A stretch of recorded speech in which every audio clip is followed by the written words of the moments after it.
Hello everyone, welcome back to this channel. In today's video I will discuss about vitamin D. Vitamin D is another fat soluble vitamin. There are 4 fat soluble vitamins and vitamin D is one of them. Fat soluble vitamins, and this vitamin is essential for calcium absorption in gastrointestinal tract. How does vitamin D is formed? Or what are the main sources of vitamin D? The main source of vitamin D is sunlight or sunshine. That's why sometimes vitamin D is also called as sunshine vitamins, since we need the sunlight for precursors of vitamin D to get converted into active form of vitamin D. So suppose this is the sun and this is the skin. In our skin, we have this compound which we call the 7-dehydrocholesterol. And when this compound gets exposed to UV rays, what happens? It gets converted into cholecalciferol. And this cholecalciferol is also called as vitamin D3. And it's still in active form of vitamin D, and this cholecalciferol gets circulated in the bloodstream and reach liver, and when in reach liver, what happens? It gets converted into what we call 25-hydroxy cholecalciferol.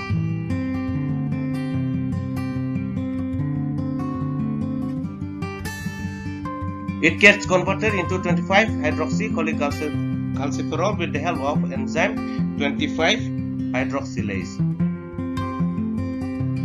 This enzyme helps in conversion of cholecalciferol into 25-hydroxy cholecalciferol.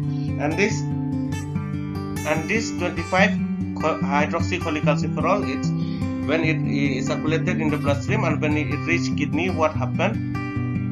When it reaches kidney, it gets converted into what we call 1,25-dihydroxy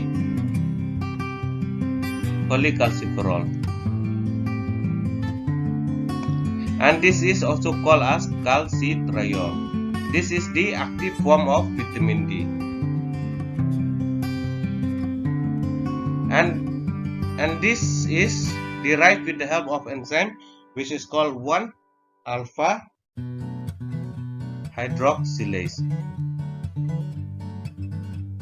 And what stimulates this enzyme 1-alpha hydroxylase? In case if our body feels that if there is less phosphate in our body, this less quantity of phosphate in our body will stimulate the activity of this enzyme 1-alpha hydroxylase, and so this 25-hydroxy cholecalciferol will get converted into the active form of vitamin D. And what does calcitriol do in our body? Calcitriol do, it promotes the absorption of calcium and phosphate from gastrointestinal tracts, and it also helps in the mineralization of bones, and also increase the reabsorption of calcium from kidney.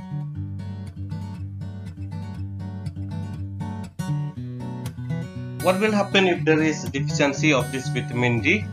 Deficiency of vitamin D. If there is deficiency of vitamin D, this will lead to rickets in case of children, and in case of adult, it will lead to osteomalacia.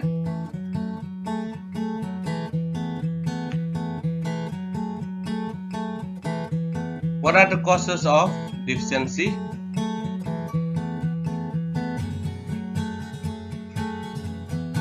First is the lack of sunlight.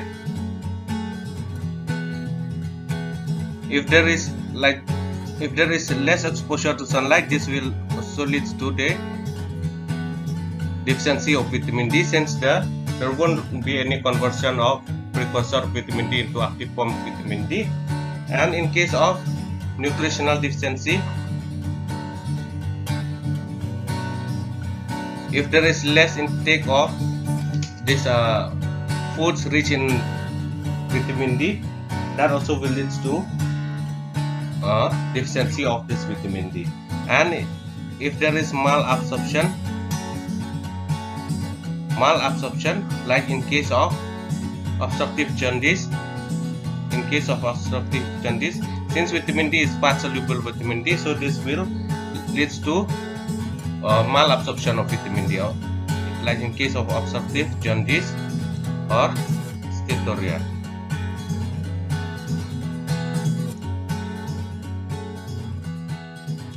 Requirements of vitamin D. For children, it is 400 international units per day. For adult, it is 200 international units per day.